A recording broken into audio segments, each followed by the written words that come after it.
Imagine you had the secret to unbreakable mental toughness. What if I told you it wasn't just a mindset, but a physical part of your brain you can actually grow? A top neuroscientist, Andrew Huberman, is about to reveal the one brain region that forges true grit and why the only way to build it is to suffer. And the willpower god, David Goggins? His reaction to this discovery says it all. You're about to find out why.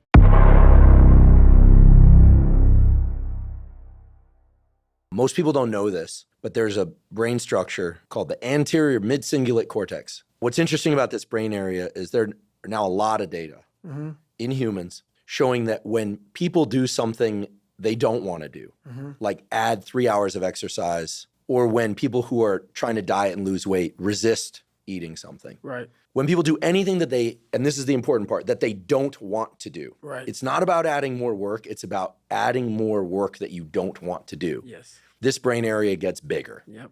Now, here's what's especially interesting about this brain area to me. The anterior mid-cingulate cortex is smaller in obese people. It gets bigger when they diet. It's larger in athletes. It's especially large or grows larger in people that see themselves as challenged and overcome some challenge. Right. In many ways, scientists are starting to think of the anterior mid-cingulate cortex not just as one of the seats of willpower, Right. but perhaps actually the seat of the will to live. Now we're talking. And when I learned about the anterior mid-cingulate cortex, I was like almost out of my seat. When I started seeing the data on the anterior mid-cingulate cortex, I was like, whoa, this is interesting. Yep. And all the data point to the fact that we can build this area up, Yep. but that as quickly as we build it up, if we don't continue to invest in things that are hard for us, that we don't want to do, that's the part that feels so Goggin-esque Yes, sir. to me, that we don't want to do. Like if you love the ice bath, yeah, I love the ice bath, and you go from 1 minute to 10 minutes, guess what? Your anterior mid-cingulate cortex did not grow. None. But if you hate the cold water, then the anterior mid-cingulate cortex gets bigger.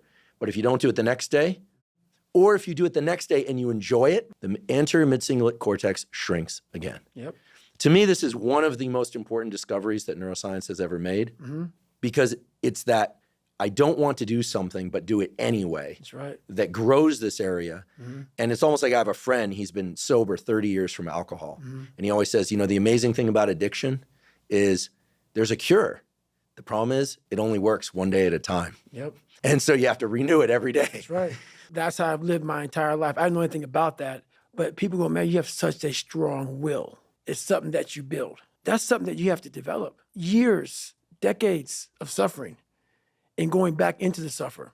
That's why a lot of people who graduate Navy SEAL training, a lot of guys don't want to go back into that water. Don't want to go back into the hard stuff. Anything hard in life, once you get through it, it's like you become a POW. Like how many POWs want to go back to POW camp? None. I realized I'm the same way. I don't want to go back. I have to go back. I must go back because that is exactly where all the knowledge of my life exists. But how I grew a will was constantly doing these things. To now, it's just life. I wake up, while it still sucks, it's just life. You don't sit back and like, oh my God, like I have days I don't want to do it, but I know I'm going to do it. I know from years of just doing it.